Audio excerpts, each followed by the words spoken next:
for. Goes in. Impact gets a shield. In comes Shifter. The Rocket gets one. Gamsu gets a second. He gets a third. Team Dignitas starting to reflect that of a top-tier North American team. Good job. Good job. Okay, good job. Nexus. Strong and then slowing down.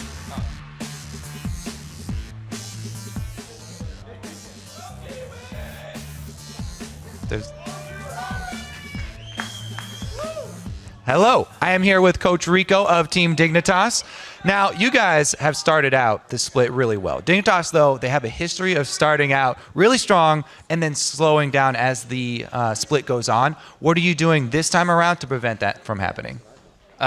Basically, how we play right now doesn't really concern me at all. Like, should we play bad, wrong? I don't really care. What I care about is the team getting to learn how to play together, improving, qualifying for playoff, and when players start, I want us to be strong. That's about it. All right, so improvement first and playoffs definitely in the crosshairs. Now, you guys still, even though you're starting out so strong, you guys have a lot of detractors that are kind of hesitant to jump on the hype train for Dignitas this time around for various reasons. Now, what would you say is the team's biggest strength in your opinion to try and get some of these guys on board and be Dignitas fans?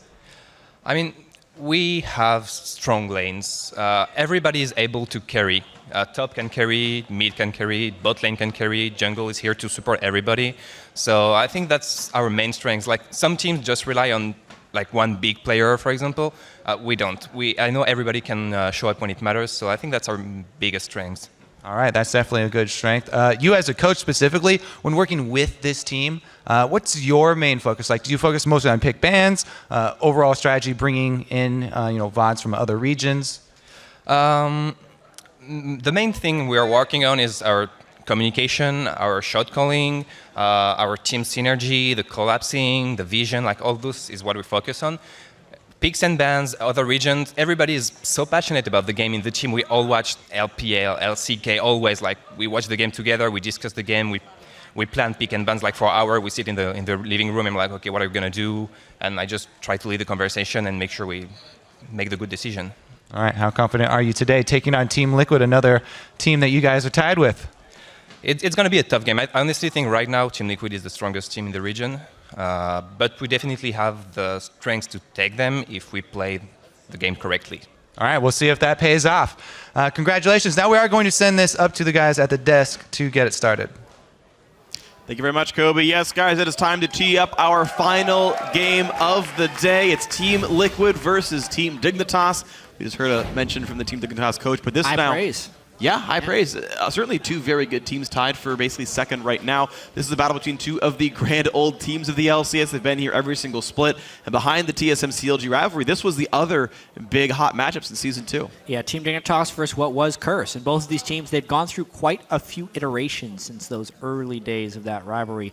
And now they're tied at 5-2. And the winner holds on to second place with the win. And it's an especially important game for Liquid because they'll really want to bounce back from that defeat they had to TSM when they felt like they had the game at their fingertips, because they won in most aspects of the game, but then lost it with that one team fight at the end. Yeah, that's kind of how Dignitas have been winning their games, is like that one clutch moment towards the mid to late game. And of course, emotions for these guys are running high. This is a team that went to the relegation tournament. They went to Game 5. They nearly lost their spot to Team Fusion, and now they're looking like they can take down basically anyone. Yeah, and Team Dignitas games have been really fun to watch because the expectations are just totally different than the results if we look at the expectations coming into the season. And I want to see how long they can keep that up, or if this is actually the true Team Dignitas. As a team, they've shown a lot of resilience.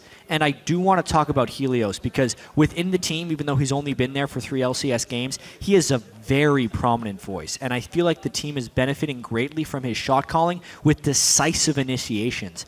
Once again, I do have to give credit to Gamsu as well because he's shown improvement, but his numbers, he had one of the best games ever for a top laner yesterday. He had the highest KDA for a top laner while still maintaining 100% kill participation in LCS history. So that's a stat we did find and can confirm. Yep, and he's a pretty amazing player overall. Now, this, of course, isn't the first time that Dignitas have started strong. They've gone 5-2 in 4 of their previous 6 splits. They've never had a good playoff run, and KiwiKid, of course, is very aware of this trend. He says that they are working hard to avoid another drop-off.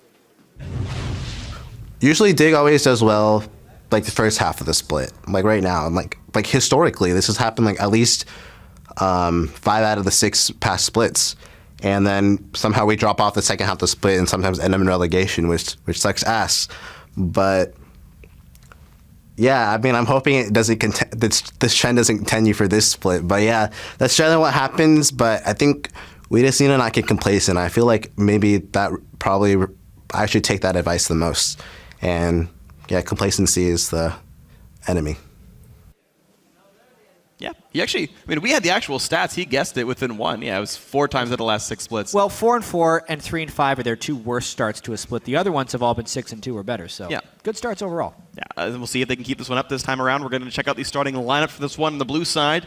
It is Team Liquid trying to stay out of 4th place. Quash in the top lane. I will dominate the jungle. Phoenix in mid. Piglet and AD carry, and Special on support. And of course, on the red side, we get Team Dignitas. Gamsu in the top lane. Helios, 4th game on Team Dignitas as the jungler. Shifter in mid lane. Core JJ on AD carry. And Kiwi Kid, who we just heard from, on support.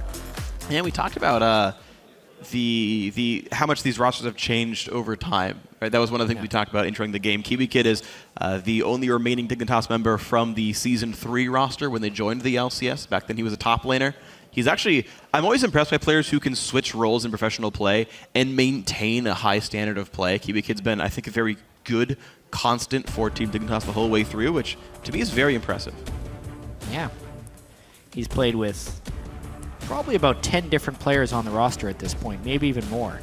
So he's been a mainstay of Team Dignitas for quite some time. Let's see what Rico and Peter, the coaches here, have in store. Right now it's bans against a lot of the popular champions. Phoenix not being allowed the Azir. He is so happy to keep playing in the North American LCS. Rise, Kog'Maw, and Sivir bans. There's more champions shaved off the top of the pool here. Shifter has been known as, playstyle-wise, he's happy to play very passive in lane and just kind of show up in team fights. Kog'Maw seems to be his sort of spirit animal in this case, where that fits his playstyle to a T. I think Ziggs was the other big one that managed to match his goals as well, but we don't see him as much anymore. What was interesting is I never really thought of Shifter as a Twisted Fate player. Yeah. The Twisted Fate that they picked in their last rotation during Champion Select yesterday in the Impulse game, he was 3-1-11 on that champion. He did lose lane by a fair bit of CS. He was down 20 or 30 at one point. But then when the teamfight initiations did really come in, his cycling of his cards was great, his positioning was great, his initiations were sound. Yeah, so it's very impressive to see Shifter be able to turn the switch on and go aggressively and make good plays. And against Team Impulse of all teams, once again, we do see the first pick Kalista the second time this week for Team Liquid. Happy to make Piglet and Xpecial win their lane. They did so against Team Solamid. They may do that again. And it's been one of the traditional weaknesses of Team Dignitas, of course, as well, is that their lanes in their early game just tends to get a little bit behind. This is... When I saw that Hecker made it through pick and ban phase, I thought for sure Gamsu would just play it again. But early on here, against the first pick Rek'Sai, they have different priorities on their mind. So I can kind of understand this. They want to make sure they get Nautilus, so they have a point and click for Kalista, and they want to secure the Rek'Sai since Gragas is banned and they're the top 2 junglers, and maybe they'll try and pick up Hecarim a little bit later. Yeah, and I know one thing we talk about sometimes with pick and bans and doing your bans properly, especially on the red side, is how many S-tier picks or power picks, whatever you want to call them, go to each team. Kalista, we know, is one of them. It seems like the S-tier for supports is Alistar and Nautilus. That got pinched off. The S-tier for junglers was Gragas and Rek'Sai. That got pinched off. So, you know, trading of power picks-wise, Dignitas have so far gotten off well. Yeah, whereas top lane still has plenty. Rumble, Jarvan, Echo. if Gamsu wants it, it's true. One of his best champs. He destroys people with it. And of course, Gnar. Plenty of things in the top lane you can pick. There's, yeah, plenty of amazing things out there. Team Liquid looking to go back for almost the exact same composition they ran last game. In fact, all they need is the Jace and Annie, which are available. They can run the same comp again. It worked well for most of the TSM game, and it looks like they're not trying to fix what wasn't really broken. Yeah, so far, nice combo initiation potential with I Will Dominate Sejuani plus a Rumble ultimate. Carpet right on top of the Glacial Prison. Now you're seeing sort of... Yeah, Jarvan, it's good against Rumble because you can just burst him down before he gets his damage over time. Yeah. There we go. Gamsu going back to his top lane Jarvan pick. And with a Rek'Sai jungle here, all Rumble has to get away with is Flash. If that's on cooldown, Quas is not getting away from the Helios Gamsu pressure. So this is going to be a lot of fun to watch. I like seeing these champions that most people don't play. I like that Gamsu's like the only top lane Jarvan player here. It's going to be a bunch of fun. I also like that they picked a lot more mobile champions so that they're not as easily picked off by the hardcore Sejuani initiations. Yeah. So even though he hasn't played the top lane Jarvan this split, he has the number 10 ranked account in solo queue, I believe. And I think it's Corehound. I'm pretty sure this is his account. 83% win rate on Jarvan across 47 games. At the 10th ranked spot in solo queue. Yeah. His most played champion. So pretty good at League of Legends. Or that's Core JJ, and I'm just wrong. And Corey J is like a better Jarvan player than Yeah. Gamsu is. He's not even the best Jarvan on your team. Someone on the internet will tell me. Role swap imminent.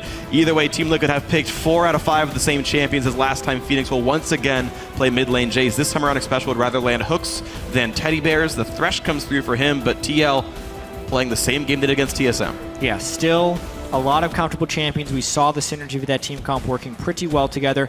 Interesting that they go for the Thresh for a little bit more in and out. Probably if someone gets Jarvan ult, they want a little bit of savior from the Thresh to come in. It makes their initiation a little bit less reliable. Still a strong comp overall, though. And actually, you mentioned the Twisted Fate pick earlier. I like it right here. With Team Liquid playing very obviously for these big 5-on-5 fights, what better to do than split the map up? Hey, TF, go gank this Rumble by himself. Hey, Jarvan, go for the 1v1. Let's find these spread out fights. Let's go for the split push power, right? The Corki who's good on his own as wave clear. Too bad. Too bad. Lulu here, Yeah, and I'm a little bit surprised what it's for. I was going to say that their target focus was going to be awesome with the Twisted Fate and Jarvan being able to pick out one target and go in. This one is basically just to make Jarvan huge, potentially, when he jumps into a fight. Or it's for the lane matchup. Shifter just wants the Lulu against the Jace. I thought the Twisted Fate was going to have a lot of synergy. This gives them a little bit more grouped up strength and hopefully a little bit better out of the lane. Interesting last choice there with Lulu. Yeah, she will help make both Nautilus and Jarvan better engaged champions. They can walk into range of their skills a little bit more, so if they do want to be disruptive, that still exists to a certain extent. But yeah, we have to see how this Lulu pick pans out. First of the split for the mid laner of Team Dignitas, but maybe it does pan out well. Our 5th game of the day, 10th of the weekend. The battle for 2nd place here on the line between Team Liquid and Team Dignitas. Game 8 out of 18 on the split for both these teams. Final remarks from the coaches. Swap timer has ended. And a nice hearty hug for the two coaches. Peter for Team Liquid and, of course, Rico for Team Dignitas. I fascinated a little bit by this pick and ban phase. Obviously, Team Liquid not wanting to change much for their opponents outside of that last pick, and then the Lulu coming in at the last second. Surprise from Shifter. Yeah, definitely surprised, but we'll see how it pans out. The champions are locked in. We want to know who you think's going to win this game. Tweet at LOL Esports and vote with either hashtag TLWin or hashtag DIGWin. Let us know who you think's going to win this one. Coach Rico said that Team Liquid is the best team in the region, but Dignitas have continued to put up some very good upsets over top teams here in the North American LCS. We'll see if they can do another one here as the team continues to gel with their new jungler, his 4th game on the roster. And here we go. Yeah, and grouped up right here from Team Dignitas out of the gates. Wonder if they're going to try and start something. If they find one, Kiwi could cook them in. Very hard to get a level 1 kill, but they're definitely going in for some deep wards nonetheless. That's going to be a bit of a battering ram that makes the rest of Team Liquid walk away. A couple of defensive wards will spot the team on the move, and it gives time for Piglet and Xpecial to get their own wards down. So you mentioned the last game, the line of scrimmage setup, the defensive posturing. Just walk back when you see him come in, and you can answer with your own wards. And wow, just in time, they actually knocked that ward down. I don't believe it was in turret vision range, so that was just enough time being bought to kill it. Well, it's because these battering ram invades are so predictable. I like the play by Team Liquid to know where the lane swap ward is going to be placed, so they preemptively walk towards that spot to kill the ward.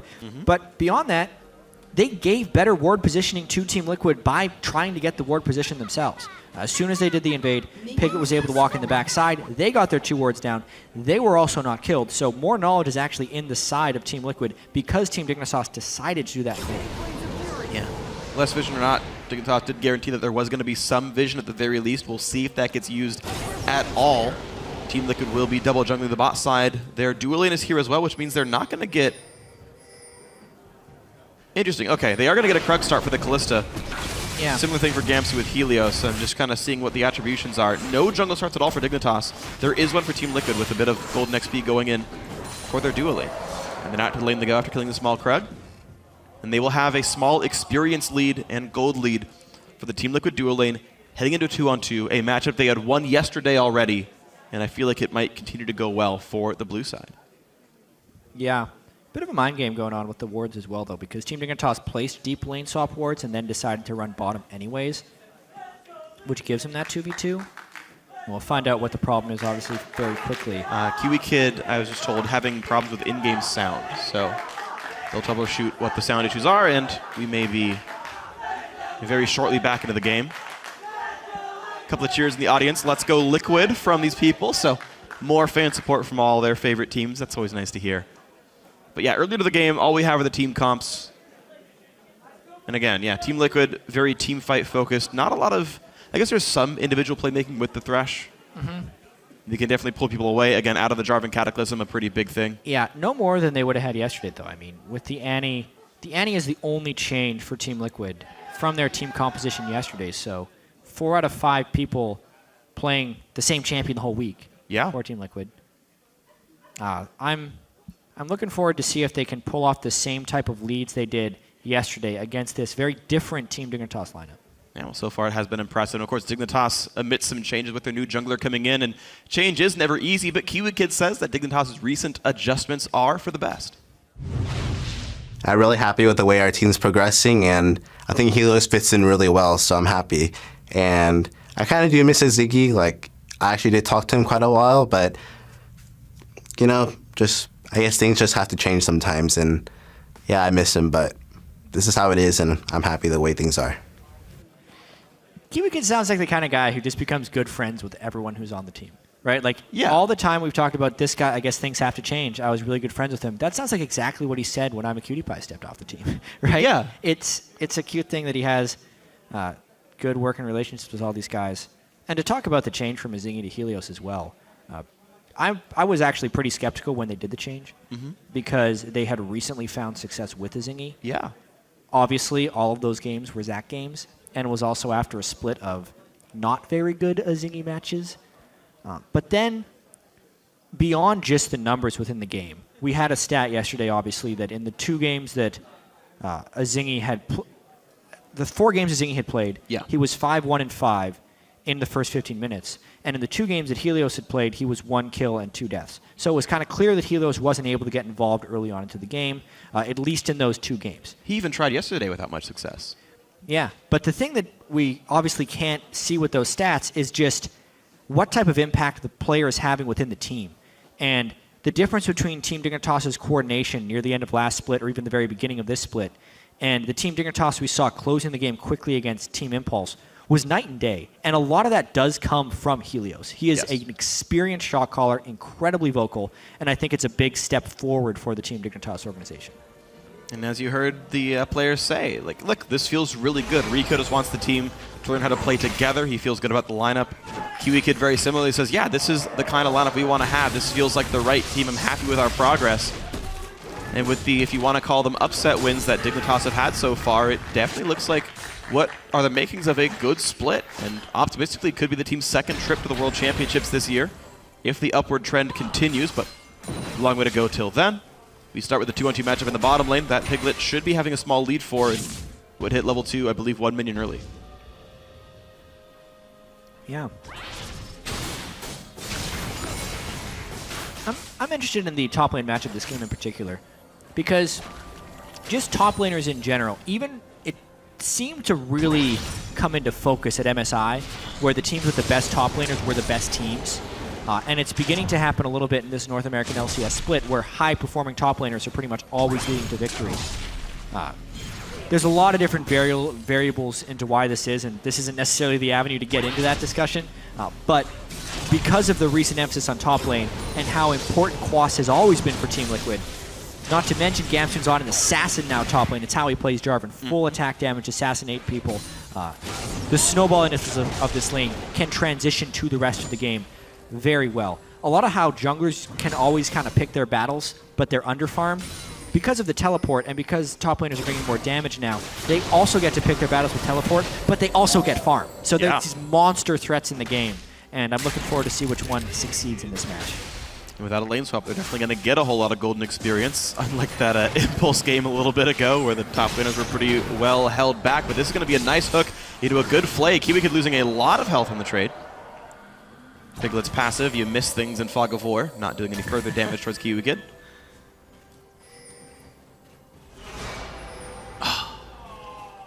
I know, I'm with you guys. It wasn't a cannon, it's fine. It doesn't really matter. Don't want to lose trust. It's actually really easy to last hit in a Kalista lane because the W makes it almost impossible to miss. The support can last hit for you if it's under 100 health. But he didn't get it. Yeah, well, then they both screwed up. True. Gamsuqua still battling back and forth. Small lead for the Dignitas top laner, but now a really hard dive onto his special, the preemptive flash. But what a hook on a Helios. Flay lands as well, and a lot of damage going to go through the Devoid Shark. Even Ignitas popped here. I don't know if they have quite the chase, though. Oh my god, to take it back. KiwiKid forced to take a Summoner Heal to stay alive. Good tenacity by Team Liquid. Great 2v3 turnaround right there. Early gank from X Special, but that wasn't because he was unwilling to aggress. He just wanted to do it from a safe distance. 2 Summoner Spells burned by X Special, and it is basically countered by just the heal from Core JJ. So if you look at it that way, it would be a Summoner Spell advantage, but that's really not how it played out. Team Liquid has control of the lane now, and they spent Helios' gank time. They even had some time for I Will Dominate to clear some jungle tunnels away and put a deep ward down to continue to track Helios' movements when he comes back to the bottom side here. So a lot of free roam. Wow, yeah. Free reign for the Team Liquid duo lane. More chunks in towards KiwiKid, who's out of potions. No more shields on him either, and this is looking pretty good early on. Team Liquid up 300 gold from the laning phase. Yeah, Team Dignitas needs to play passive in that bottom lane since they've lost the advantage, and they are on about 1,200 gold, so they don't want to actually recall soon. The mid lane, again, Shifter's had these laning struggles for about the last year. He almost always falls behind in CS early on. It's happening again here a little bit on Lulu versus Jace. He's got a nice minion stack that he might be able to catch on to, so not actually lost yet. And mainly the gold difference would have to be in the junglers there. The jungle CS early on is about 300 gold difference. Yeah, that's pretty much the lead of the game here, so props to I Will Dominate for yet again. Hard farming the jungle, not even pretending to gank right here, and coming out to a gold lead against failed gank attempts by the opposing jungler here. You're seeing that style pay off so far this weekend. Sometimes the early ganks do work, just not the case here for Helios with Dignitas. Missing CS really disappoints the audience today. But when they kill wards, they go crazy. High standards right now. No? They didn't kill a ward. Shut up, guys. Never speak when you kill wards. I didn't even mean to call it back out. I just realized that it was just a comparison. But it's a vocal audience. When gold shows up over heads, just makes people happy. All right, so first recall from Xpecial is on 800 gold, so Sightstone coming in for the Team Liquid support. This one's got, just kidding. 3 in a row missed. He's maxing Q. If he had maxed Ren, that would have been his last hit. Sometimes it's just really fun to watch people CS. This is a lot of times what I do when I watch streams, so I just watch the lane. Piglet? What are you even doing? I mean, it's been a long week. This is their second game. He's fatigued. 2 games, it's too much. You can't. Imagine playing a best of 3. Meanwhile, ooh, nice jump on in. Ooh, good Lantern. Special making a play right here again. Finding someone to flay in and suddenly dominates here. The entire team is mid lane in a 3-on-3, and this is not a good place for KiwiKid to be. He's trying to run away with Flash. He gets out. A lot of damage traded. Timely ultimate there from Shifter. Needed it to keep KiwiKid alive. Xpecial with a couple of nice clutch hooks so far this match. Taking the Thresh instead of the Annie from yesterday. And he's actually making far more plays on the Thresh here, but less risky. Dominate just now hit level 6. He was a half Raptor camp away from having the ultimate that would have locked up the first blood kill. Helios half level behind him. Partway through after the red buff, and looks like he will get it with the next camp he clears, but before that happens, he's heading towards the top lane. Quas has his ulti, has flash, has an arm guard. Yeah. Gamsu's got a brutalizer. He's playing safe. Gamsu's brutalizer cuts through that armor pretty quick. Because not only does he have the Brutalizer, he also has the Dragon Strike, which is 22% of your target's armor for 3 seconds. If he can land the EQ, I see it being hard for Quas to delay. He flashed for it! Wow, Flash EQ comes in. Is it going to be enough damage on towards Quas? They needed him to blow his Flash first before the Colosseum comes down, and he just won't even use the Summoner spell. First blood goes through to Helios. Smart use of cooldowns on all sides. Yeah, so the really big thing about Jarvan when you're going for a kill is if you land the EQ before your ultimate, you basically negate the other person's flash because you will always be in range to follow with your Cataclysm if the enemy's flash is up. That's why as soon as Gamsu flashed for that EQ, Quas knew there was no escape. Therefore, he just tried to get as much damage down as he could. Because the other people were there for the gank, he ended up dying. Well, that is first blood, though, to the Team Dignitas jungler. 100 gold for the assist over to Gamsu, which will set his lane off in a nice spot. And you'll notice that Quas will not teleport up to the lane. They know Dragon... Oh! Early Q by Shifter. Helios gets the kill on the blue buff. Yeah. Not something that Dignitas wanted. All said, though, we're seeing these players are ready for a Dragon to be a possibility. Teleport's not used on either side. Looks like a Yomu's Rush will come through for Gamsu. That is interesting. That's not a build I normally see. Yeah, a lot of times you see Hydra first. Yeah. On the top lane, Jarvan. Looking at his match history, he builds Ghostblade pretty much every game on top lane Jarvan as well, so I think he does Ghostblade first pretty much all the time when he does his build. It's more movement speed to make sure your EQ, your ult lands. Just go get somebody. I mean, it makes sense, and that kind of goes back to why Lulu would have been a pretty good choice then. Just ways to get this Jarvan into the spot. He's up 23 minions in the top lane. He's up the assist. I mean, it's a big lead for Gamsu here, who is the MVP of yesterday's game, so a good person to put your faith into. Helios return to the top lane. Still, that same Cataclysm is up. That same flash from Quas is up. Nothing gonna happen. Dominate sitting on his ulti cooldown for a while now. Level 7.5. We haven't seen him in a lane in a long time, but unable to find a way in with the Glacial Prism. Yeah, oftentimes the best use of that Glacial Prism is as a counter engage when the enemy gets aggressive. But there's not too many... There's not too much setup for I Will Dominate this game. Right? That was the big thing about not having the Annie is very rarely will there be a stationary target with which to fire Glacial Prism. And even though we love to criticize people for missing Sejuani ultimates, unless it's a follow-up CC, it's kind of hard to land. Oh, perfect by Kiwi Kid. Absolutely perfect. The ward from max range, the Q immediately to turn around. Yep. As long as the Dredge line is airborne by the time he is CC'd, it will still pull Nautilus to his intended target. And right back at him! And pulling to your in. intended target. They jump on a Piglet. Of course, Sejuani's like right there. Valkyrie away, some damage from Special. No kill's gonna happen. No TPs used on either side.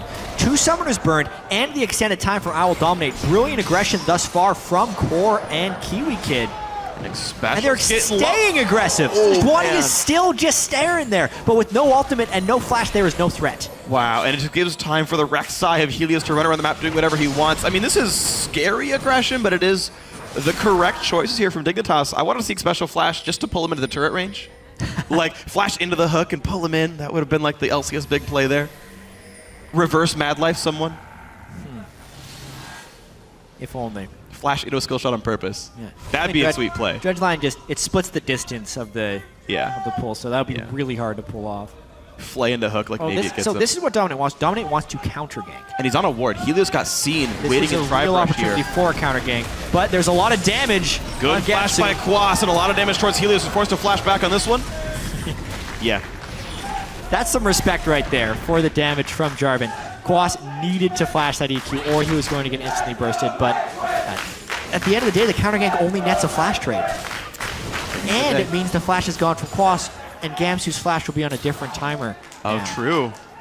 So the repeat gank to the top lane is going to be more bad things for Team Liquid, but that said, I mean, Quas has pretty much become Rumble. He's level 9 on the champion. Like, not much more you can ask for anyway. It's just a maybe source of gold income for the Dignitas lineup to get Gamsu farther ahead. He's sitting 33 minions up now. I mean, this lead is still growing. It's a 900 gold lead between the 2 top laners there. That is definitely a big disparity. It's pretty much the crystallization of all the gold Dignitas has right now. Otherwise, the game is going fairly equal. I will point out that Phoenix is doing quite nicely in the mid lane. He's personally up 700 with no kills on either side. So that's just, again, a farm lead on one side and a farm lead on the other. Yeah, I mean, Phoenix's CS is spectacular. He's been doing Raptors a lot as well, which kind of inflates it a little bit higher because you get 4 every time you do that camp. But yeah, 134 CS at this point. Oh boy, no flash on X Special. Not going to be much though. Piglet has the ulti, so whenever they want to pull X Special out, it's going to be fine. They decide to let him take a whole lot of damage, though X Special's chunked low off that. The aggression's starting to come out. Just wait for CoreJJ to hit that Trinity Force power spike as well, and I will dominate, needing to put a lot of attention down into that bottom lane. This time, though, CoreJJ and Kiwi Kid are a little bit late getting up their vision web.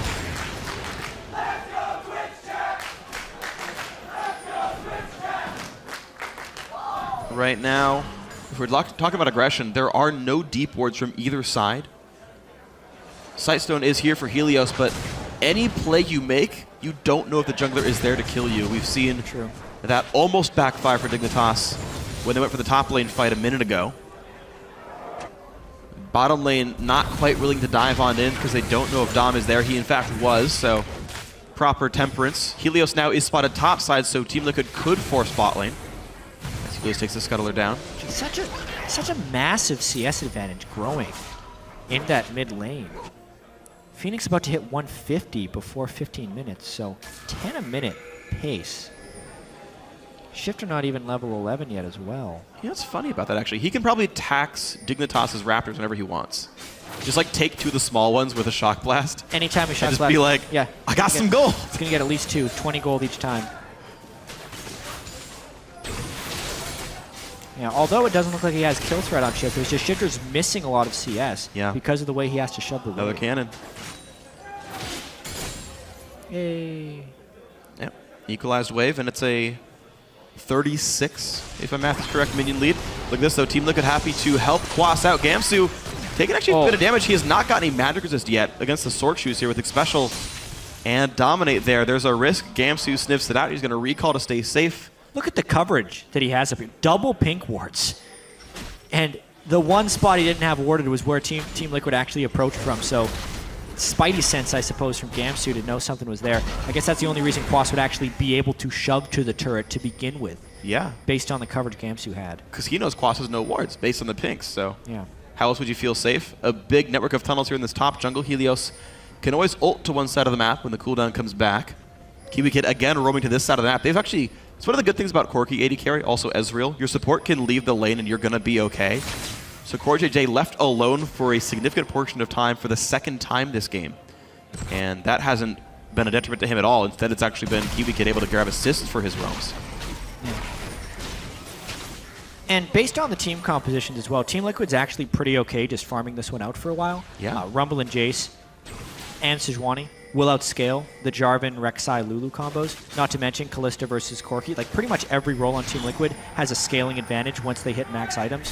But the mid-game power spike is actually in the favor of Team Dignitas right now. So if Team Dignitas finds any type of even-numbered team fights, they could actually have a chance to snowball this game. You just got to be careful about the fights they do pick. Right now, it looks like Team Liquid making a concerted effort to pick a fight over in the mid lane. They've roamed Quas to this side of the map. They're giving Gamsu time to push this top lane turret down off his large amount of attack damage. It'll actually be a turret kill here, so that's the price Team Liquid paid for moving Quas around the map, and they didn't get anything for it yet at all. Mid lane turret's fine. There's no dragon attempt. 151 for Gamsu to 88 from Quas as he moved around the map for not really much gain other than staying alive, I suppose. Because without Zhonya's and without a large amount of health, and now a team match completed on a Gamsu, he looks at Quas the wrong way. I think he kills him. Definitely a risk then, something to watch out for Quas, but with the turret going down, it does mean he can just sit there and farm and freeze and use his teleport to show up to any team fights that might happen. Now maybe Dignitas can find a tower dive, but they don't have any tanks yet. Should make that a bit difficult. This is the mid-game power right here. CoreJJ not quite level 11, but does have his Trinity Force, so they're trying to force early right here. How much damage do they take from the Dragon? How willing is Team Liquid to fight? Teleport in from Quas. Looks like they're very willing right here. Will they get the Dragon's take up? And it's going to be red team. Helios wins the Smite Ward. Dom smote early. That means Dignitas force the teleport. They get the Dragon. They get away safely. Inside track on mid lane, though, for Team Liquid. Yeah, no one wanted to over-engage right there. Equalizer's still a big threat. Gamsu waits for his assassination. Doesn't just dive in blindly because he is an assassin right now. The inside track doesn't give them much turret damage. Yeah, they don't commit too hard for it. Still afraid of course, getting hooked right in the face of the turret and getting bursted out by Corki and Lulu and co. makes sense. So Team Liquid exercising some discretion here, but they are still happy to play this siege game. Everyone is here ready to keep dealing damage. And there's the ulti in towards Phoenix. They want to kill him off. Helios says, all right, you burned flash good enough, but Dom lands the ulti. Kiwi Kid gets exploded. Somebody keeps him alive for a second. Gamsu does knock down the Jason. A second kill comes through. Dignitas' top laner gets his third kill of the fight. AD Jarvan crushing it. The power is real for Gamsu's Jarvan right there. Welcome to the LCS this split for that champion. Team Liquid's initiation, quite unreliable, but Dominate did pull off a nice ultimate, which then created a whole bunch of chaos. But man, the damage was not onto Gamsu's Jarvan, and he made Team Liquid pay for that. Speaking of paying for this, Helios about to show up, can't quite land the knock, but he's back! The flash W, Gamsu looks for his, man, 4th kill in a row! So, across 2 games thus far this week in the LCS, that makes Gamsu 15-0 and 12, I think, with 100% kill participation. So let's keep watching this fight right here. Obviously slow start because they burned the Nautilus ult. Dominate sees his window. Nice ult while he's queuing to make it not have to travel very far on top of the equalizer. That's the combo they want to do. But then an EQ goes through 2 people. He blows up Phoenix, gets the Lulu ult to stay healthy, and then apparently flashes back for his kill away from Kalista onto Rumble, maximizing his damage as well as his survivability in that fight. Some serious work being done by Gamsu right there. Yeah, and by contrast, Quas actually slightly misses his own ulti. The equalizer didn't even touch Corey JJ, just barely on the side of it. Couldn't kite back any farther, but no one else hit him. And the dive on towards Phoenix worked out so very well. Dignitas, for the first time in a while, fielding an early game lead. This is against a team that had outlaned Team Solo Mid, so very impressive so far from Team Dignitas. Absolutely, but this is also what is required by them if they want to win with this team composition. Oh yeah, you're right. Yeah, so yesterday, the Team Liquid versus TSM game, there was some much better scaling on the TSM side than we see on this Dignitas side. The AD Jarvan does have a definitive fall-off once he cannot burst people down. But with the Lulu, it'll last a little bit longer. That's some nice damage. Okay. Yep. Totally safe. As long as Piglet's around, especially can do whatever he wants without dying, unless Piglet lets him die. So all is well, just a 90-second cooldown burn. Dignitas have to be careful about clearing wards because Phoenix is playing this Jace. And what Pokey does land definitely deals plenty of damage right now, sitting on Brutalizer Phage. And Amanamune stacking up. Piglet still getting time to farm. 195 CS on him is definitely a high mark. So the carries are still getting a lot of gold here on the Team Liquid side. Yeah, especially Phoenix. Yeah. Although he wasn't able to pick up the team fight kills that much, he's still a good 700 gold ahead of Shifter.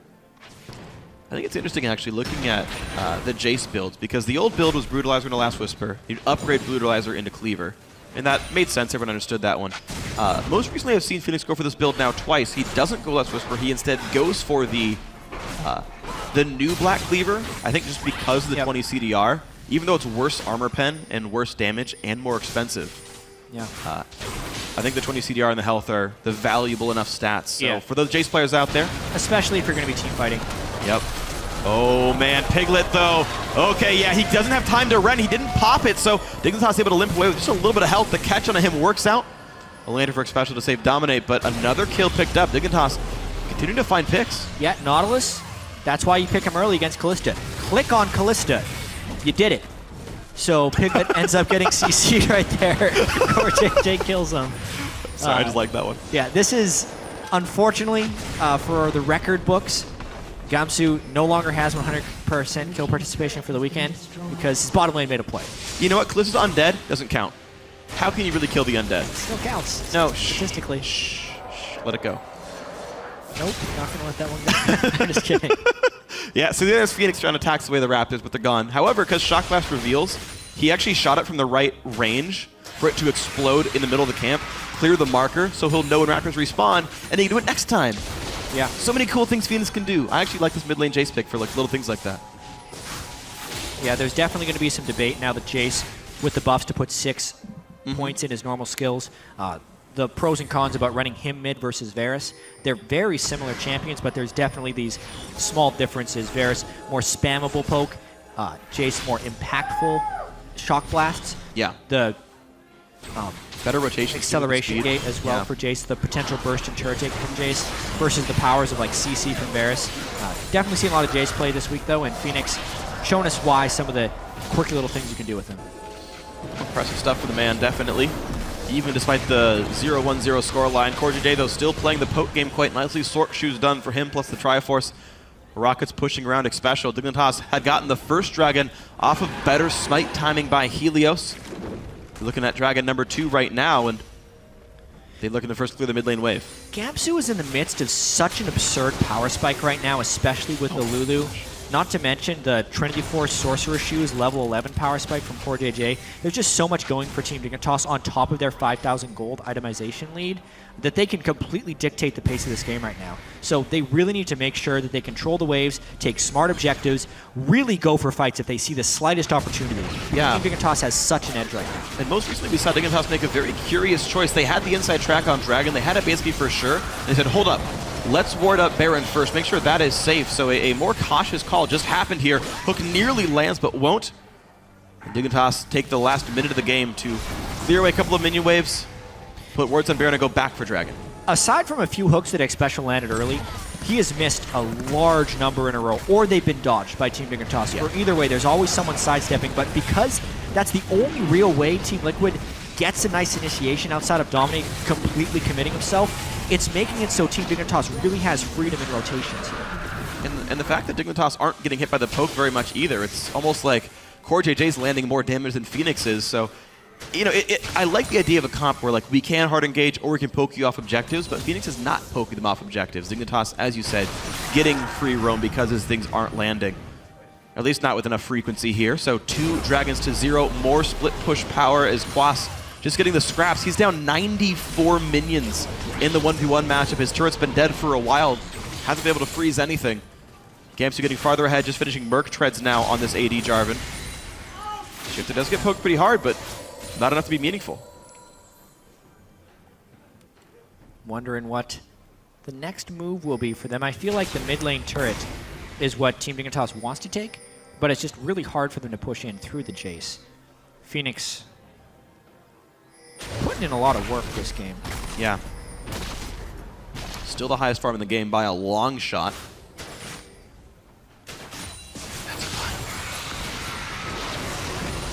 With a long shot. Jace, Shock Blast through an acceleration gate with high CS with a long shot. I know. It's okay, guys. It's fine. Yes.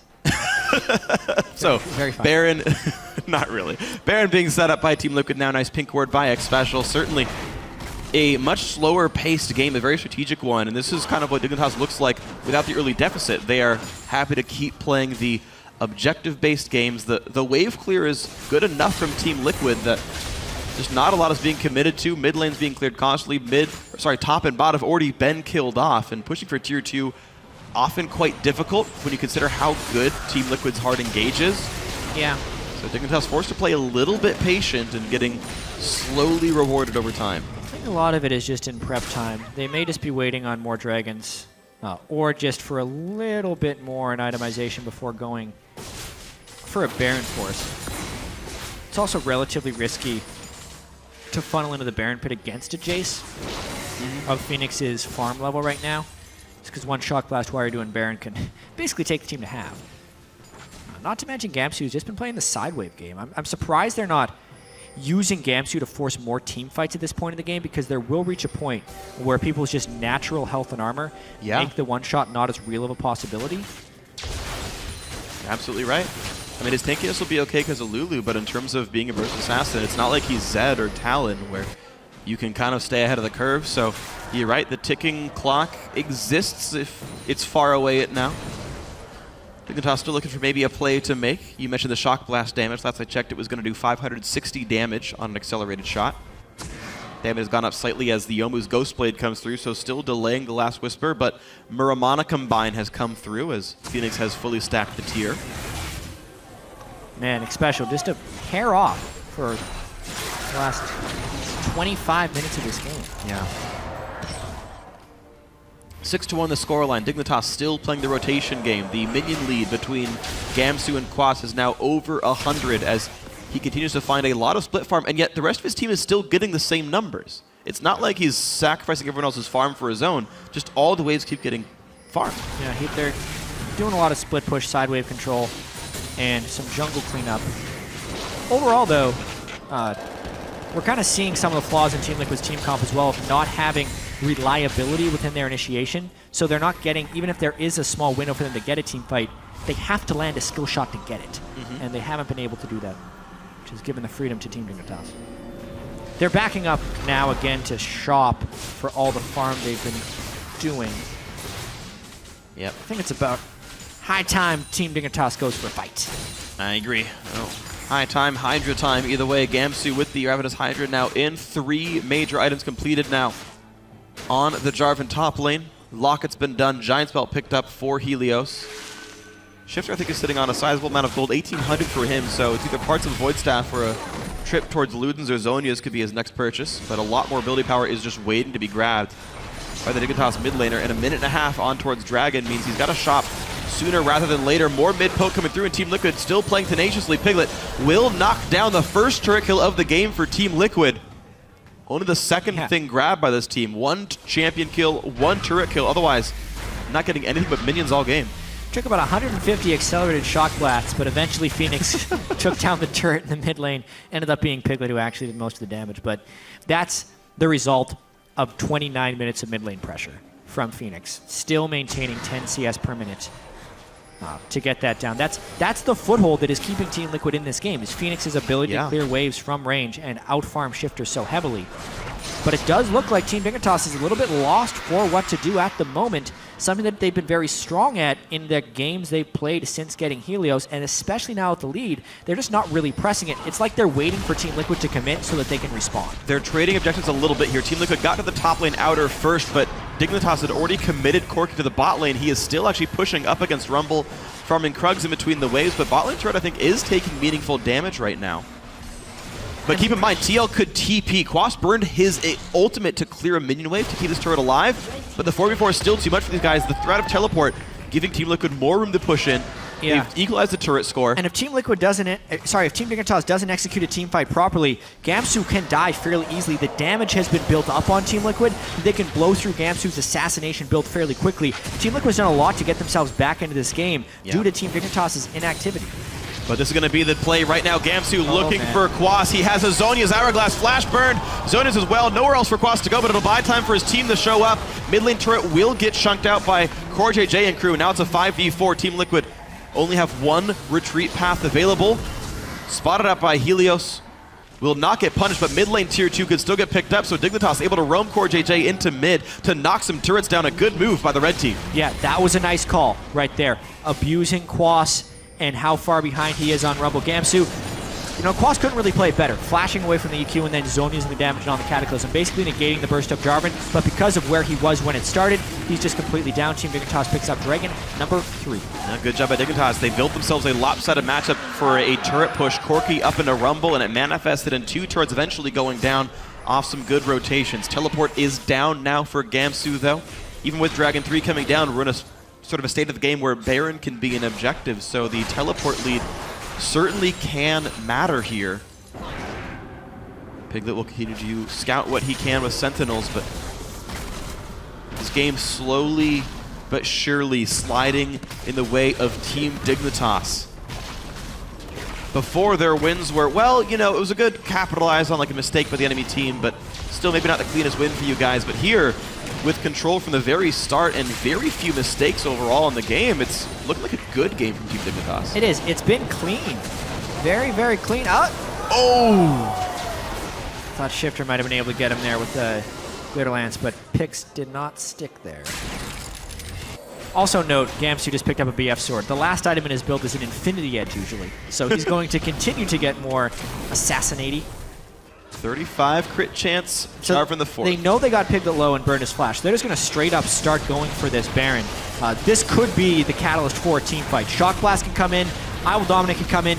Dangerous game that both teams are playing here. They fight. It's a 4v5 for Team Liquid. They do not have Piglet, but a lot of burst. Gamsu's at half. This is not great. The flash engage is going to force the flash away by Phoenix, but it buys enough time for Dignitas to be forced away. Low on health, just enough poke lands. Props to Team Liquid for stopping the Baron, and now they've got the inside track on mid. They can stop the rotates from Team Dignitas. Helios not willing to get into a 50-50 smite war with I Will Dominate, which I think is the right call in a game that they have this much control over. But because their Baron bluff was called right there, and because Dignitas did take all that damage, they have to back away. Finally, hook lands. But it's not going to be enough. It just buys time for the team to knock down mid lane tier 2 turret. Here's Wasp a flank. has to teleport to join the fight. Helios finds Phoenix. A lot of damage to the mid laner. Gets a lantern up, but still will get stunned. So in comes Gamsu. Looks for the kill. Where's the wild growth? Doesn't need it yet. As the first couple of kills come through, Shifter has fallen, but Piglet joins the fight with a Hurricane. Gets a shutdown. Gets a few more kills, and Team Liquid get the comeback battle of 4 kills to 1. And this is all a chain reaction from that Baron call. Team Dignitas never healed afterwards, and then they take the fight anyway. Late approach by Piglet, but that was because he was avoiding the assassination from the rest of Team Dignitas. And now, Team Liquid, there's 20-second death timers. They're not going to end, but they are backing. They maybe even have control. Baron. They maybe even have control of the game now. I think they can Baron. Rek'Sai ults down, teleports down, only Kiwi Kid's alive, and with Piglet having a Blade of the Ruin King, this is likely a whole lot of objectives grabbed by Team Liquid. This one overall play got them 2 turrets, an inhibitor, and a really good chance of Baron going down. And a Baron. Wow. Yeah. So when Team Dignitas looks back at this game, they're going to have some regrets if they don't end up winning this one. Because basically, as Team Liquid picks up the Baron, Team Dignitas, even when they did the Baron with the 50-50 smite war, that Baron was at 3,000 health when they decided to peel off. There's a real chance they could have just bursted it down, recalled quickly, gotten back in base, and stayed in control. But as of now, they take this fight. Helios was full health. The rest of his team was not. They got the catch on to Phoenix, but the things we need to watch for in this is where's Gamsu for his damage, and who gets wrecked by that equalizer. They end up walking back onto the equalizer to run away from Piglet, which does a bunch of damage, and then the Hurricane Piglet just gets to clean people up in that small clump. It's the point of the game where the AD Jarvan starts falling off, and we knew that Team Liquid had a scaling advantage pretty much this entire game. Yeah. But it didn't look like it was going to matter because of the 6,000 or so gold lead Team Dignitas had. Well, guess what? The lead is gone, and the game is now late. The lead is gone indeed, and this was Team Dignitas taking too much damage in trying to set up that Baron. You mentioned that was the big risk. They could have maybe just rushed it down, but with everyone at half health bars, that was not a great fight, and the dive didn't pan out. A great counter engage by Quas, and Team Liquid still to play aggressively. Baron buff for 2 minutes on these guys. Bot lane tier 2 in their sights. The 6th turret it would be for Team Liquid. You can see right now they are continuing to play the sieging game. It's going to be much harder for Dignitas now to deal with this. They can kill caster minions easily, but the melee is still by a lot of time. No auto attacks have landed at all, though, from Team Liquid. They are just relying on minion damage. It's been relatively hefty. Yeah, To the down to minions' half. credit. There's also the super minion wave that will be pushing in the mid lane. So this is a little bit of Team Liquid just trying to bide time.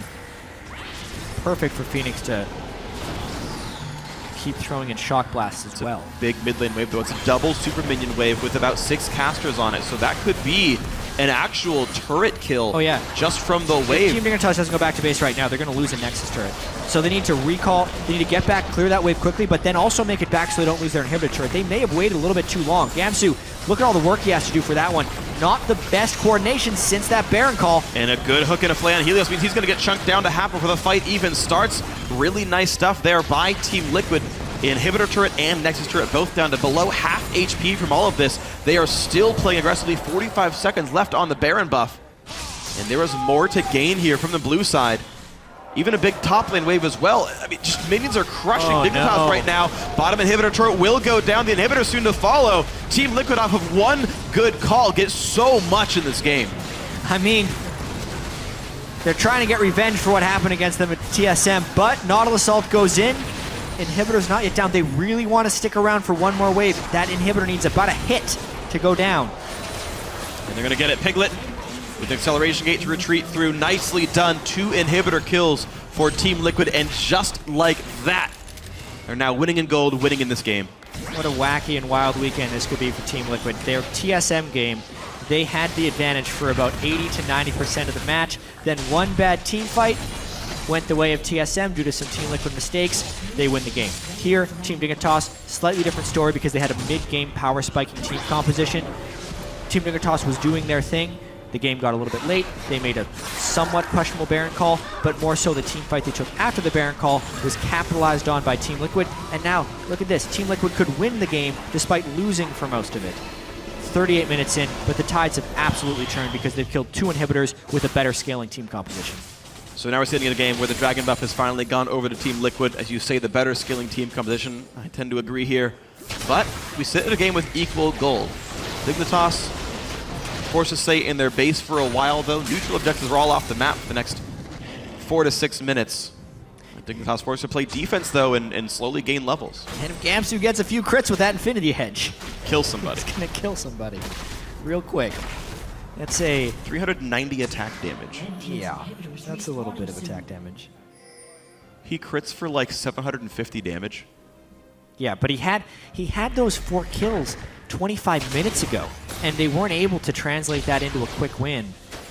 Now they're really paying for that. Sorry, it's more like 950 damage. The ult hits for 900 as well. So yeah, if he gets lucky, he's literally just one-shot someone. If he gets a flank onto Piglet, they can take him out right away. Him or Phoenix. Neither of those guys have armor. Piglet down to 1300 health just from a Q from Shifter, who does have Void Staff and another needlessly large rod. This backline has to be scary. You can reach this backline as Team Dignitas. We talk about Orianna ball delivery systems. There's even a Pix delivery system with the Jarvan ultimate. Glitterlance would help, but the siege still continues. Team Liquid looking for their 3rd inhibitor kill of the game. Mid has respawned and equalized.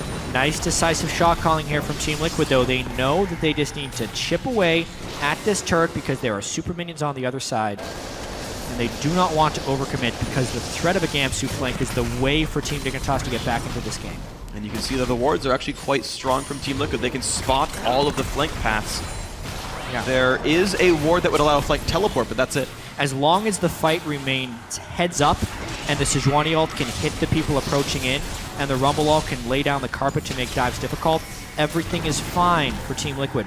Only if they get flanked upon do they run into trouble right here, which is why they have those nice pink wards and why they're being so patient with this siege. Well, patience had served Dignitas well for the early part of the game. Gamsu crests 400 attack damage. He now crits for over 1,000 without armor. And this will be more shock blast coming through. Team Liquid still a little bit afraid of getting jumped on. They have not auto-attacked this turret in quite some time. Locket Shield was used by Helios, but...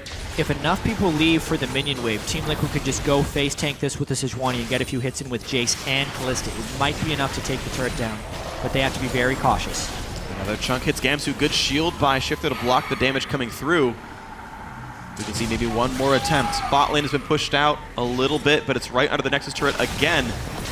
One last push comes in. Phoenix deals 1 auto attack damage. Kiwi cannot find the flank. Gamsu cannot find it either. The turret gets lower every single time. That bottom Nexus turret still sitting at about 40% here. There's a mid wave just taking it up. But look at this. Team Liquid can switch back to the mid lane. Valiant siege defense there by Team Dignitas. Team Liquid tries to lay a trap on their way out. This is very critical right here. If Team Dignitas wants to stay in this game, they need to get vision coverage on their way out so that they can't get caught in a Team Liquid trap. Remember, Team Liquid doesn't have the most reliable initiation, but if they get the vision advantage, they can land something from the Fog of War. Thankfully for Dignitas, they got a couple of wards down to remove some of that fog. Team Liquid will be facing a ward directly in the Baron pit. And the scariness has subsided slightly. Minions still pushing into the bottom lane through the dead inhibitor, but the top lane turret is alive.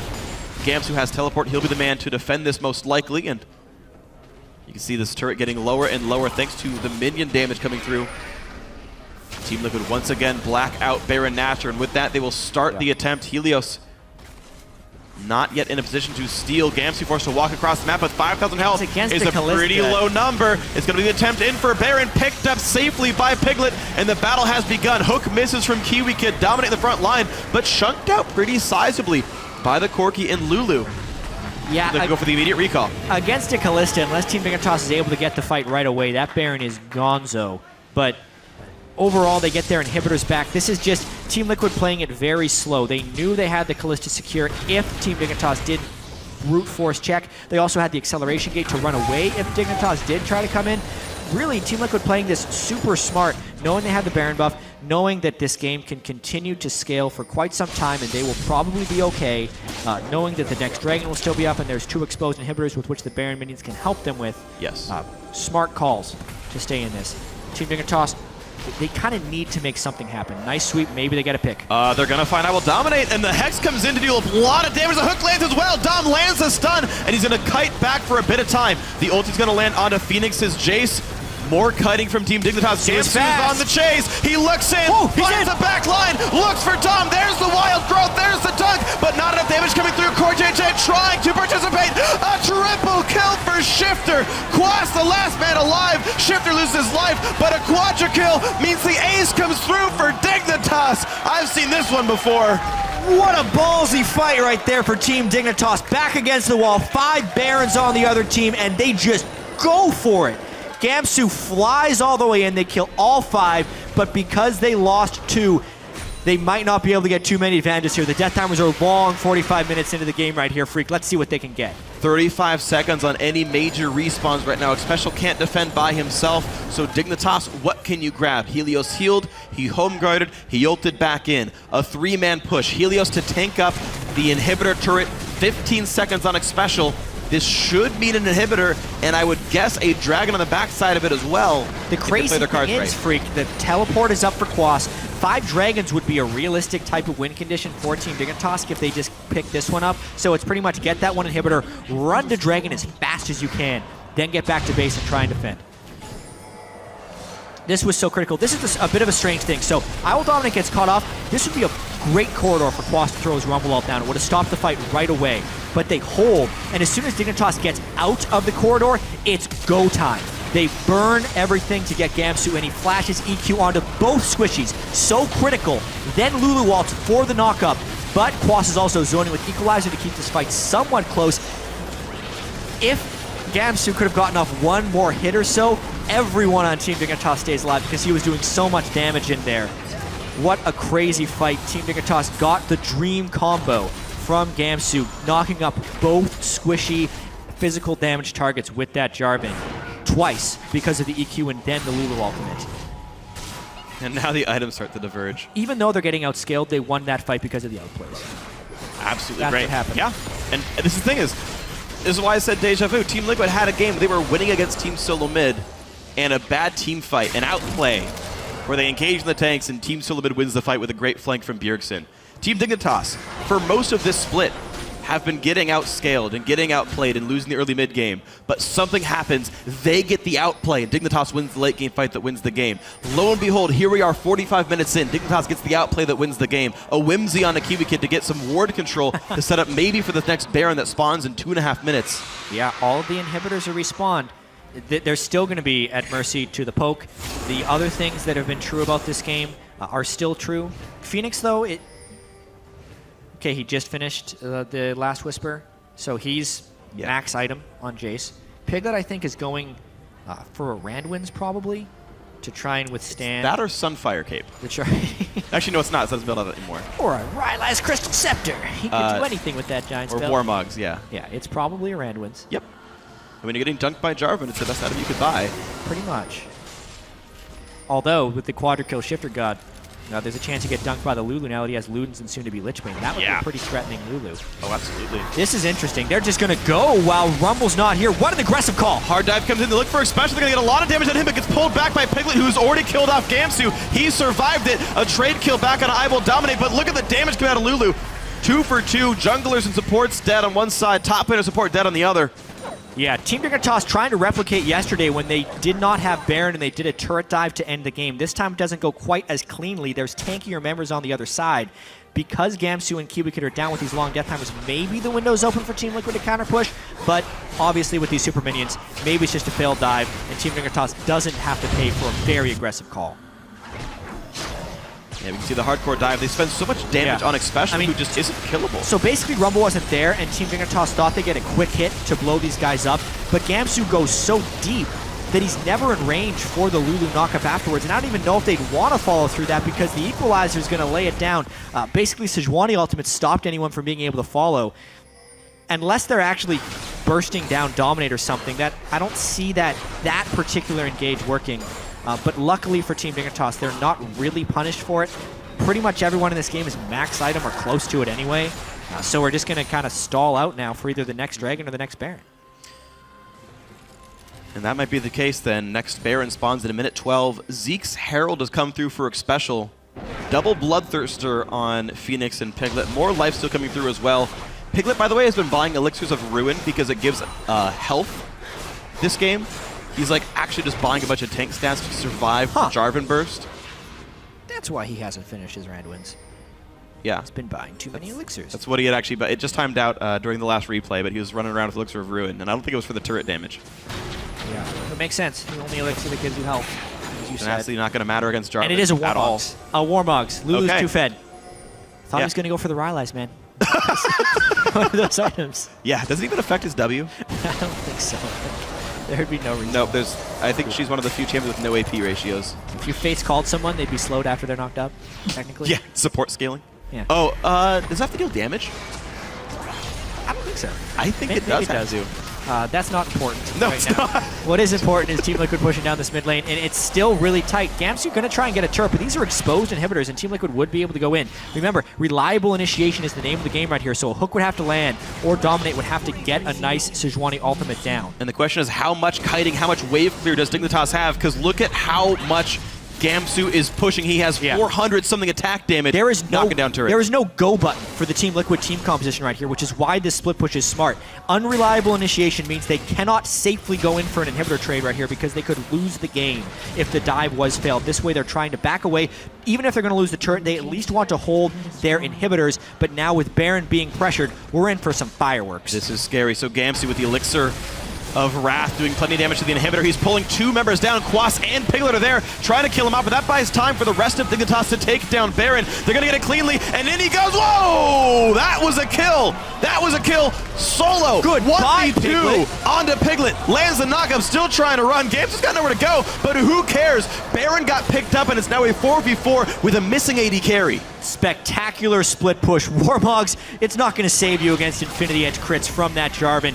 Now 4v4, maybe a re-engage. Lands a stun onto Shifter. That's a core target. Gold himself. Nice Kiwi equalizer. nearly dies, and then a Shifter dropping like a fly. Kiwi could also killed, and two more kills picks up as Phoenix grabs one. Helios, the last man alive, chased out by Phoenix, who's sure to land this one, spots him through the minion wave, and the rest of Team Liquid can push in 45 seconds on Gamsu. 60 seconds on the other three. That may be the key if Team Dignitas doesn't want to lose this one.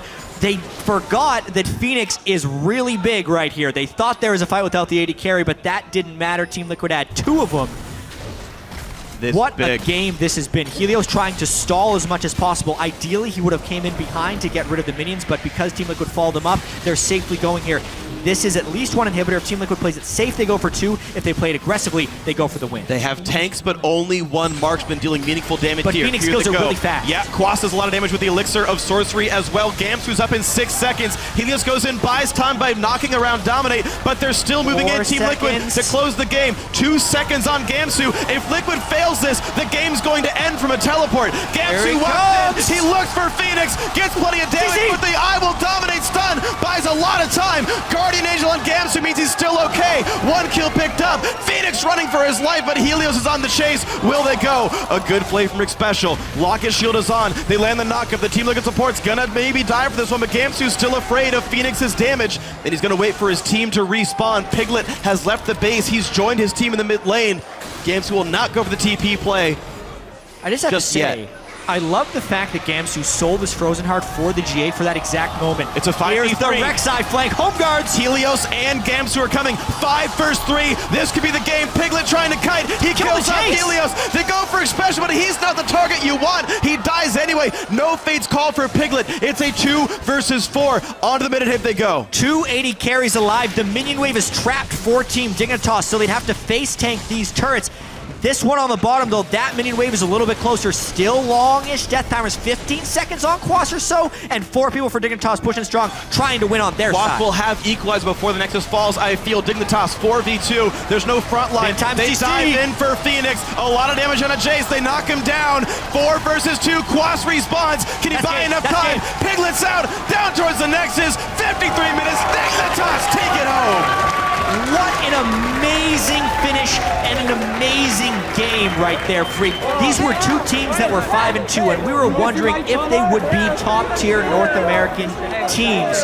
And man, Dignitas showed up this week. Wins over Impulse, wins over Team Liquid now, and decisive shot calling. They had the advantage. They made one small call that was wrong, but they made up for it throughout the rest of the game.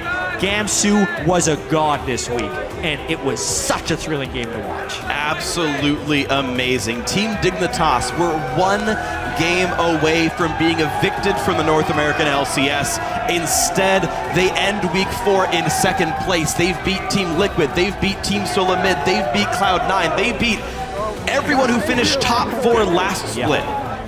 Dignitas are an absolute contender. Their resilience in these games. They nearly threw this game on a Baron call. How many times we said this story? Dignitas, don't say the B word. Oh God, they did it again. Oh no, Team Liquid's in with 2 inhibitor kills and a Baron and a gold lead. And Dignitas say, hold on. Guys, we can do this. We can take the fight that we need. Resilience, Dignitas. Name of the game for them this weekend. And heartbreakers for Team Liquid through and through. 2 games when they had absolutely legitimate chances to win. Piglet back-to-back Callista games, unable to carry the team to victory. Phoenix, great poke and farm on Jace throughout, but still unable to close. Ultimately not having reliable initiation and a little bit of indecisiveness down the stretch in those 50-plus minute situations when you're trying to decide whether or not you can finish the Nexus on pushes. Those are the highest of pressure situations that you really just can't practice for. So much of it is in the moment, and ultimately this one was on the favor of Team Dignitas. But what a great way to end the day. Absolutely. I mean, this week in general has had a lot of really, really fun matches in the North American LCS. We got to see 2 games almost back-to-back. You saw the Team Solamid game a little while ago. Bjergsen having to shot call his team back and forth around a bunch of almost base trades when they were playing their match earlier. And that team ended up in second place at the end of the day. Team Dignitas, similar situation, back and forth game against Team Liquid. A lot of very fun, very exciting matches. Gamsu, probably my most exciting player of the weekend as well. His immaculate Hecarim game, his very fun Jarvan top game. It's fun to see teams go do new stuff, succeed with it.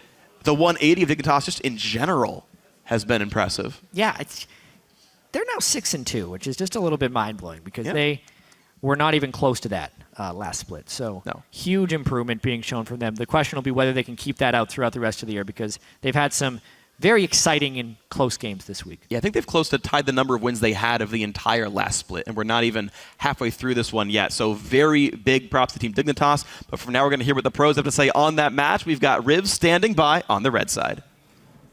Thank you very much, gentlemen. A great cast on the day. I am joined by the victorious Kiwi kid of Team Dignitas here. What an amazing game they just played against Team Liquid. You guys have had marquee matchups you've been able to take down, this being another one of them. I first just want to gauge how you're feeling. What are your emotions like right now after a game like that?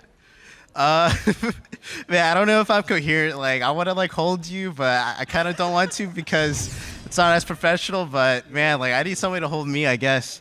And no, it's just really crazy. Like my heart was thumping in that game, and man, I watched your spotlight. I loved it. And but yeah, it was just, I don't know. I haven't really played Nautilus and Scrim, so I was really nervous, and I actually kind of doubted our comp early in the game, kind of in banned picks, but eventually I did believe in it. So I guess that wasn't really smart of me, but I mean, at least I did pull through in the end. Well, an absolute roller coaster of emotions. You almost need to stand alone in this victory. You guys did so much work to take it. Coming in now with Helios, what has this change done for the team? Because as Jat said, there weren't really statistic proven, but it seems like the camaraderie, the communication is where we're seeing the improvement through this game. Helios is he's our main leader. He's the one who puts down what objectives we want and like kind of sets a goal for the game. Like, okay, like this game we kind of want to like Driver versus Rumble, very volatile matchup. Like let's try to focus that. And he gives me the goal, but I'm the person who kind of sets up like the steps in getting there. Like I like doing that. Like it's kind of like I kind of feel like I'm playing chess in game, and I'm like just support. So I'm like, okay, I'm just to be safe, and I can just guide the rest of the battlefield. So you definitely still have a role in shot calling. Did you actually have to step back much, or did this just kind of flow with the team and it worked very well? Because it seems to be coming out with wins all over the place. I was able to step back a little, and I'm grateful for that, because before I felt like there was too much weight on my shoulders, and not that that's a bad thing. Well, yeah, it's kind of a bad thing, and I don't mean it as a character flaw. I just mean I just need to like think about sometimes like when I'm thinking, like somebody else can step in, and that's really nice. When you got to get those flash tippers in. Yeah, when I'm thinking about those flash tippers, that giving my spell thief goal, but I don't cancel backs. So Dignitas now doing very well. A lot of people kind of still seeing the strength as an unknown. You guys definitely have it. Where do you see that strength coming from? Why is Dignitas so powerful right now? I think a lot of teams are scared to like make plays, and I don't know why. Like we scrim everybody in LCS, and in scrims like it's like a bloodbath. Like people aren't afraid to do this. They're like, oh crap, like I'm getting like 4-man ganked, like why? But like I feel like in LCS a lot of teams mellow out, and they really just need to get over that, and they can become better. Well, it seems like translating scrims into play is not a problem for Dignitas. You guys come up with another win on the season. Congrats, Kiwi Kid. It's been awesome to watch the team play. We're now going to throw it to the analyst desk to break down a little bit more of this game today. Thank you very much, Riv. There's so much game to break down. That was our longest game of the split. But I want to take this opportunity to jump right back into those last couple minutes of the game where both teams had so many tough split-second decisions to make. I mean, we're going to pull this up on your screen. We're going to run through it here. But I want to look at it from the angle of the shot calling. From the macro play, this is some of the toughest calling you'll ever have to do is when to try and end a game. Yeah, so they look like they want to go in on here. And Dignitas, I said it earlier today, they have the best punish game in the North American LCS, and this replay is just going to showcase that and their decisive calls. They start a fight here, it ends up being suboptimal for them, but they end up coming out on top in the end of the game. That right there showcases some great combos from Team Liquid. They land the Sejuani ultimate into a Rumble on top of it, and Xpecial gets a hook onto Shifter while he's still on the equalizer. Shifter had to eat the entire equalizer. So they turn it around and run all the way back across the field up with it. Yeah, I think this is where, you look at, this is the call, right? This is the call. We're going to try and end. We're going to tank up these turrets, and you watch Dominate just get shredded. And ultimately this, picking up the turret aggro one more time was huge. Yeah, this is the mismanagement right here. They had the two lowest people tanking the turret there. Quas getting it at the end and Helios getting the knock-up to kill right there turns the entire thing. Gamsu quickly buys a GA, and he's right back out there with the home guards, and they run this one back the other way. It's beautiful. But Helios stays alive, and the reason they're able to actually take turret aggro, or he causes them to take turret aggro, is because he's there giving the minions the Baron buff, so they're not cleared out underneath those Nexus turrets. It's absolutely incredible how Helios plays this out. And the fact that he's calling these fights right here, decisive. This boom, call. Ping, ping, ping, go. Get to that Phoenix, kill him, Piglet's up. They don't care at the start. They're like, all right, let's just clean this up. Decisive calls. Everybody is trusting this. So the best part about that one is that they could have kept up the chase. And everyone's like, oh, Gamsu, another EQ combo. He's almost got them. But the call is to use the double teleport to cut them off. No one expecting it, and that's the game-winning move. To be honest, even we were all screaming, Gamsu, like, why aren't you going? Another EQ and you kill him. And then we watched him back. It was like, oh, the teleport, the home guard in, sealing the game here. Another, Zyrene, I want to come back to you because this decision-making, as you mentioned, the punish game from Dignitas coming up big in these late-game extended games. They are not afraid to make very bold moves on just the head of a pin. Immediately, they're like, this is the punish game, and that's what makes them so good at it, is everybody follows it too. And Dignitas, their greatest strength seems to be the fact that everybody seems to have courage in just their calls, the leader, and the trust. I absolutely love watching them play because every game, I know that Shifter had this article on LO Esports where it's like, we feel like we can win every game. It damn well seems so for them right now. Like, every game, they're doing it. They're just like, we can go. And it's like, can we go? Can we go? Like, if I was in that game, I'd be like, can we? I don't know if we can. But damn. That's what I have to say about Dignitas right there.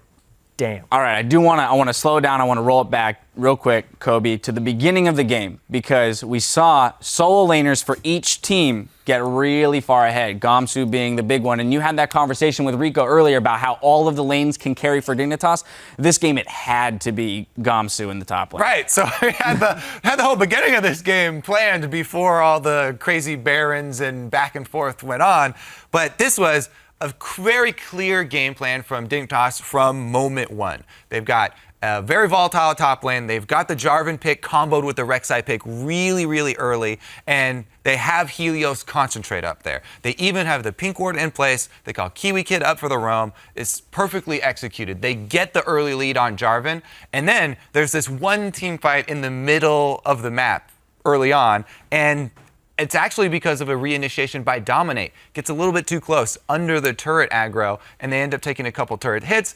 He stuns almost everybody except for Gamsu, where he picks up those forced kills and takes over the entire game. You know what I absolutely love about this, though, is when a team comes up and they say, we're going to make improvements. Here's our coaching staff. We're going to get better. We're going to work on these problems. A lot of teams say that, and we don't see it manifest in LCS results. This is one of the first times I've actually seen a team be like, this is what we're working on, this is what we're going to do, and we see it, and it looks beautiful when they do it. It's completely revamping how people think about Dignitas. Yeah, so let me throw this back out onto the table. We had a conversation the other week about Dignitas being a contender. At the time, people were on the fence. Now, after this weekend, where are you guys lying? Do you feel that with the performances they've been putting up, they're a contender for, let's say, top 3 at the end of the split? Yeah, the day after, I ended up saying, top 3, I think they're definitely a contender. Their punish game seems really, really, really good, and it's working right now. And all the other teams have to work on their shot calling if they want to be able to stand up against Dignitas. With the way that the North American LCS is going, half the teams are contenders. A lot of the teams are contenders. Everybody makes big plays. Everybody makes big mistakes. Well, yes, there's definitely a lot of craziness going around in the North American LCS as of right now, but with 10 more games in our match history, let's see how the standings look. In first place, it's CLG, followed by Team Dignitas and TSM in second. Sharing fourth place are Gravity and Team Liquid. TIP is in sixth, which puts Enemy in seventh. Cloud9 and Team 8 are tied for eighth, with TDK in last. Now, there was a full field of LCS big plays, but here are the 5 players who distinguished themselves in their positions. We start with Gamsu in the top lane. Oh yeah, gotta give that top lane OP to Gamsu. People, after this Jarvan game, they might even forget about yesterday, his Hecarim game, where he didn't die at all. He took over the entire game and carried for him there. Plus, then today, he had the manliest Jarvan game that I've ever seen, with split pushing plays all over the place. So this guy definitely. And then into the jungle we move, and we find the king, Helios, for this week. The mastermind right now behind the punish game that is Dignitas. Like Kobe said, if everybody is making mistakes, it's the person who's willing to take the risk and jump on those mistakes to capitalize. And that's why Helios is the shot caller of the jungle for OP5. Master of the mid lane is Pobelter. He was shredding opponents as AP Kog'Maw and carried his team against TDK to keep them in sole possession of first place. Then, King of the AD, we're going to move to Enemy's Otter. Yeah, even though Otter ended up going 1-1 this week, he had a really good performance on Jinx, and the fact that his positioning is getting better over time, he deserves that spot as the OP AD carry. All right, finally we arrive at support. We've got Bunny Fufu. Yep, and another shot caller for his team, only recently taking up that mantle. He also had the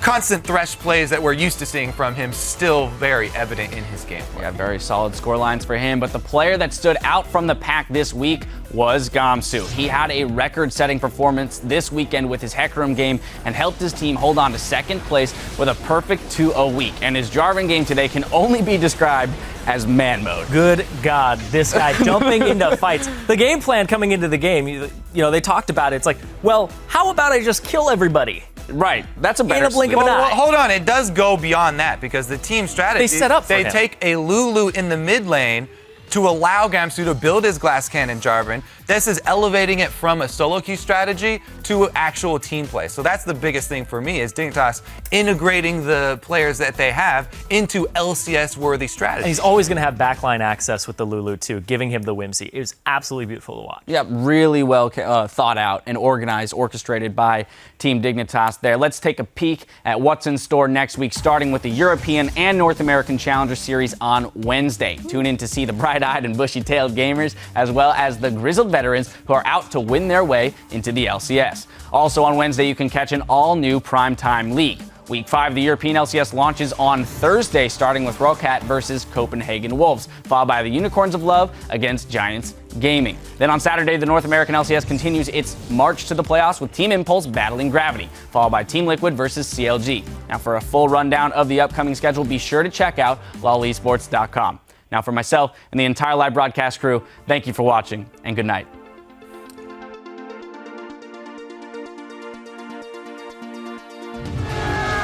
Sure to call all of your fathers out there because your eyeballs are about to be fixated on some NA LCS. ManCloud flashes the chain of corruption instantly. A beautiful equalizer could just take down ManCloud in the end, but it does not. The target that they wanted, and that's what TDK needs to be doing. Holy shit. Oh, did not mean to do that. Oh my God, no. 24-19 in the bloodbath. Team 8 take down TDK. Dyrus, he hops out as well. Team Solo Mid can definitely assess this one again and go back into the fight, but it's just too much from the Flame Spitter. And it looks like Altec is able to take down Lustboy. He dives in, Bjergsen stabs him right in the throat with a soldier. Woo! Oh, indeed. Team Solo Mid take down Gravity. Got me. Back. Fizz. Nice! That's what I'm talking about. Meteos is close. Chrono breaks back right in favor of Quadra. Steal it! Doublelift going ham. Doublelift getting the pentakill as CLG takes down Cloud9. The javelin hits, and in comes Flares, charging with the ulti. A second kill picked up. Enemy winning the fight so far, but Rush with a great explosive cast. Knockouts come in. Where will the fight start? Body Drop's going to be the first kill this one. Fear comes in towards Rush and a Xiao. Whoa! Gets the last breath in time. We got to see Xiao's Yasuo, which always makes it a good day. If Liquid fails this, the game's going to end from a teleport. Gamsu comes. He looks for Phoenix, gets plenty of damage, but the eyeball dominates stun. I feel Dignitas 4v2. There's no front line. They dive in for Phoenix. A lot of damage on a Jace. They knock him down. 53 minutes. Dignitas take it home.